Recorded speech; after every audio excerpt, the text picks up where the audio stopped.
Welcome to एग्जामपीडिया।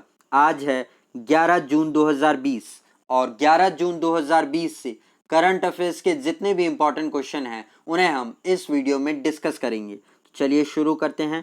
पहला question, हाल ही में किस राज्य सरकार ने मुख्यमंत्री शहरी पथ व्यापार उद्यान योजना शुरू की है? तो इसका सही आंसर है सी, मध्य प्रदेश ने। तो अभी मध्य प्रदेश के मुख्यमंत्री शिवराज सिंह चौहान उन्होंने शहरी पथ व्यापार उद्यान योजना और शहरी पथ विक्रेता पोर्टल को लॉन्च किया है। इस योजना का उद्देश्य स्ट्रीट वेंडर्स यानी रोड पर दुकान लगाने वालों के लिए है, जिसके तहत इन्हें सीमित समय के लिए लोन दिया जाएगा, जिससे कि वे अपने काम को फिर से शुरू कर सके। इस योजना को केंद्र सरकार के प्रधानमंत्री स्ट्रीट वेंडर्स आत्मनिर्भर योजना के तहत शुरू किया गया है, जिसमें स्ट्रीट वेंडर्स को 10,000 रुपए तक का लोन दिया जाएगा, वो भी बिना किसी गारंटी के। तो उसी के अंतर्गत मध्य प्रदेश ने भी इस योजना को शुरू किया है। अब यहाँ मध्य प्रदेश की बात हुई है तो ये रहा मध्य प्रदेश का मैप। इसकी कैपिटल भोपाल है, जहां पर भारत का पहला ई वेस्ट क्लिनिक खोला गया है। मुख्यमंत्री फिर बन गए हैं शिवराज सिंह चौहान, गवर्नर हैं लालजी दास टंडन। और अब यहाँ पर कई इंपॉर्टेंट नेशनल पार्क भी हैं, जैसे कि Bandhavgarh national park, Kanha national park, Panna national park, Satpura national park, Madhav national park, Pench national park, Van Vihar national park और संजय नेशनल पार्क।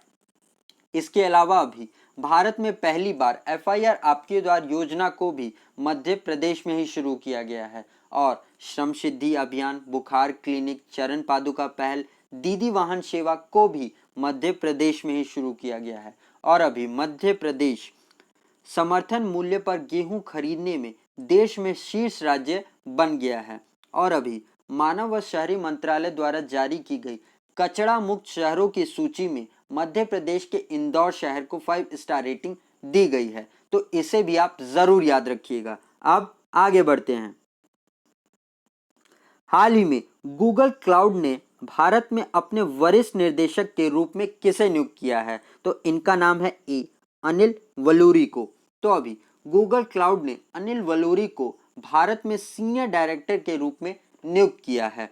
अब दूसरे ऑप्शंस भी देख लेते हैं। तो बी, ब्रजेंद्र नवनीत, इनको अभी वर्ल्ड ट्रेड ऑर्गेनाइजेशन में भारत का अगला राजदूत बनाया गया है। सी, TS त्रिमूर्ति, इनको अभी यूनाइटेड नेशंस ने भारत का परमानेंट रिप्रेजेंटेटिव बनाया है। डी, उदय कोटक, जो कि कोटक महिंद्रा बैंक के MD CEO हैं, इनको अभी कन्फेडरेशन ऑफ इंडियन इंडस्ट्रीज का अध्यक्ष बनाया गया है। तो इनके भी नाम आप जरूर याद रखिएगा। और गाइज, अगर ये वीडियो आपको अच्छा लग रहा है और आपके आने वाले एग्जाम के लिए हेल्पफुल है तो इसे लाइक और शेयर जरूर करिएगा अपने फ्रेंड्स के साथ में। और अगर आप इस वीडियो को फर्स्ट टाइम देख रहे हैं तो इस चैनल को सब्सक्राइब जरूर करिएगा और पास में आए हुए आइकन को जरूर दबा दीजिएगा, तभी आपको आने वाले वीडियोस के नोटिफिकेशंस मिला करेंगे। अब आगे बढ़ते हैं। हाल ही में किस भारतीय को नासा विशिष्ट लोक सेवा पदक के रूप से सम्मानित किया गया है? तो इनका नाम है ए, रंजीत कुमार को।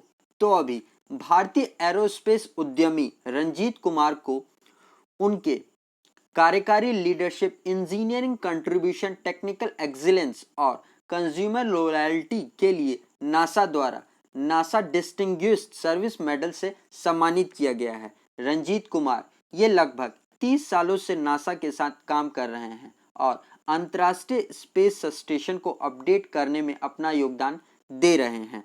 अब दूसरे ऑप्शंस भी देख लेते हैं। तो बी, राजीव जोशी, इनको अभी inventor of the year award से सम्मानित किया गया है। सी, सौरभ लोधा, इनको 2020 का यंग करियर अवार्ड से सम्मानित किया गया है।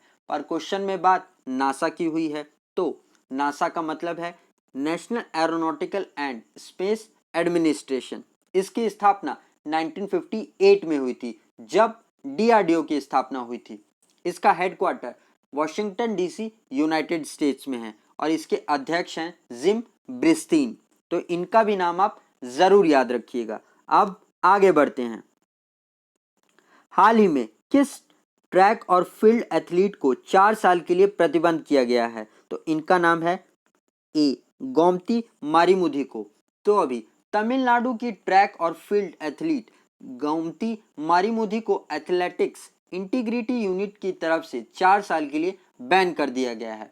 गोमती मारिमुथी, जिन्होंने 2019 एशियन चैंपियनशिप में 800 मीटर रेस में गोल्ड मेडल जीता था, उनका ये पदक अब छीन लिया जाएगा। इनमें एक एनाबॉलिक स्टेरॉइड का रिजल्ट पॉजिटिव पाया गया था, तभी इनको 4 साल के लिए बैन कर दिया गया है। अब दूसरा ऑप्शन भी देख लेते हैं। तो बी जुमा खातून, ये भी भारतीय एथलीट ही हैं और अभी इनको भी 4 साल के लिए बैन कर दिया गया है। अब आगे बढ़ते हैं। हाल ही में कोविड-19 से लड़ने के लिए डाइट पुणे द्वारा विकसित नैनो आधारित कीटाणुनाशक स्प्रे कौन सा है? तो इसका सही आंसर है डी अनन्या।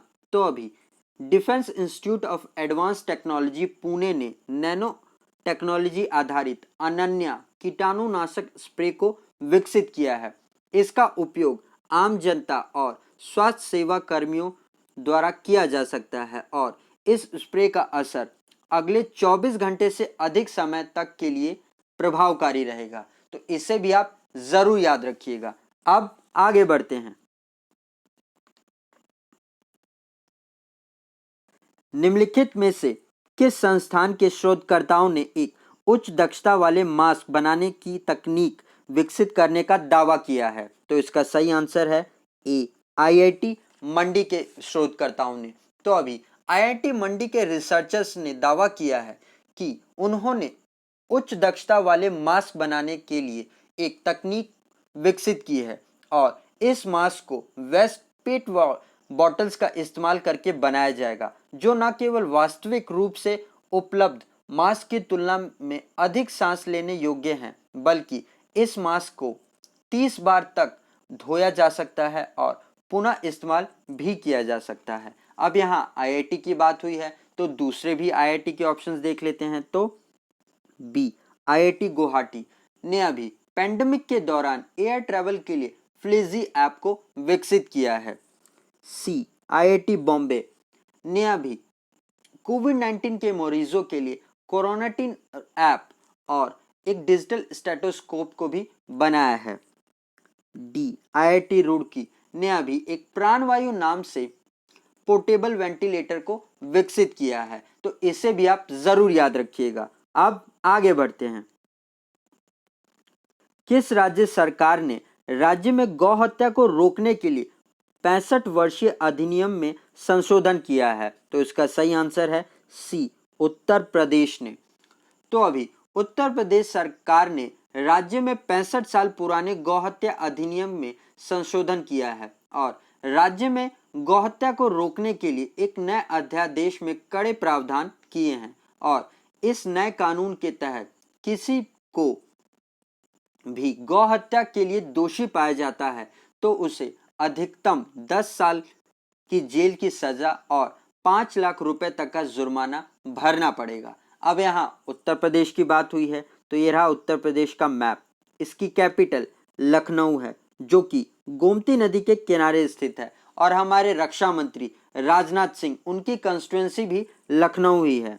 मुख्यमंत्री हैं योगी आदित्यनाथ, गवर्नर हैं आनंदीबेन पटेल। इसके अलावा भी उत्तर प्रदेश का किंग जॉर्ज मेडिकल यूनिवर्सिटी पहला सरकारी अस्पताल है प्लाज्मा थेरेपी का इस्तेमाल करने वाला और अभी वेंटिलेटर वाले बेड की सुविधा देने वाला भी पहला राज्य उत्तर प्रदेश ही है और जियो टैग किचन की शुरुआत भी यहीं से की गई थी। और अभी राज्य के युवाओं को प्रोत्साहित करने के लिए एक स्टार्टअप फंड की शुरुआत भी उत्तर प्रदेश में ही की गई है। तो इसे भी आप जरूर याद रखिएगा। अब आगे बढ़ते हैं। हाल ही में किस ई कॉमर्स प्लेटफॉर्म ने घरेलू यात्रा बीमा शुरू करने के लिए आईसीआईसी के साथ भागीदारी की है? तो इसका सही आंसर है सी फोन पे ने। तो अभी देश भर में अनलॉकडाउन 1 के दौरान डोमेस्टिक ट्रेवल के लिए फोन पे और आईसीआईसीआई लोम्बार्ड ने एक industry first domestic multi trip insurance cover को घोषणा की है। ये सेवा विशेष रूप से फोन पे उपयोगकर्ताओं के लिए उपलब्ध है, जिसमें 365 दिन का प्रोटेक्शन कवर 499 रुपए में दिया जा रहा है फोन पे के द्वारा। तो इसे भी आप जरूर याद रखिएगा। अब आगे बढ़ते हैं। हाल ही में किस राज्य के एक इंजीनियर ने कोविड-19 रोगियों के लिए कोबोबोट नामक रोबोट विकसित किया है? तो इसका सही आंसर है सी, महाराष्ट्र के। तो अभी महाराष्ट्र के थाने जिले के एक इंजीनियर ने कोविड-19 मरीजों की देखभाल करने में स्वास्थ्य कर्मियों की मदद के लिए कोबोबोट नामक रोबोट को विकसित किया है, जिसमें से कि वे उन मरीजों को दवाइयां और भोजन दे सकते हैं और इस रोबोट को एक रिमोट कंट्रोल के द्वारा चलाया जाएगा, जिससे कि स्वास्थ्य कर्मियों के संक्रमण होने का खतरा भी कम किया जा सकता है। और अभी महाराष्ट्र में लगभग 94,000 कोरोना मरीज पाए गए हैं और इसी को देखते हुए महाराष्ट्र के मुख्यमंत्री उद्धव ठाकरे जी ने लॉकडाउन को फिर से शुरू करने की आशंका जताई है और ऐसा करने वाला महाराष्ट्र पहला राज्य है। तो इसे भी आप जरूर याद रखिएगा। अब आगे बढ़ते हैं। किस देश ने में भारतीय दूतावास 65 उच्च माध्यमिक विद्यालयों का पूर्ण निर्माण करेगा? तो इसका सही आंसर है बी, नेपाल में। तो अभी नेपाल में भारतीय दूतावास 56 हाईएस्ट सेकेंडरी स्कूल को बनाएगा और उसमें फर्नीचर और मॉडर्न सस्टेनेबल टेक्नोलॉजी का भी इस्तेमाल किया जाएगा। ये स्कूल 2015 में नेपाल में आए भयंकर भूकंप में नष्ट हो गए थे। इसी के लिए भारत और नेपाल ने 184 करोड़ रुपए के 7 MOU पर हस्ताक्षर किए हैं।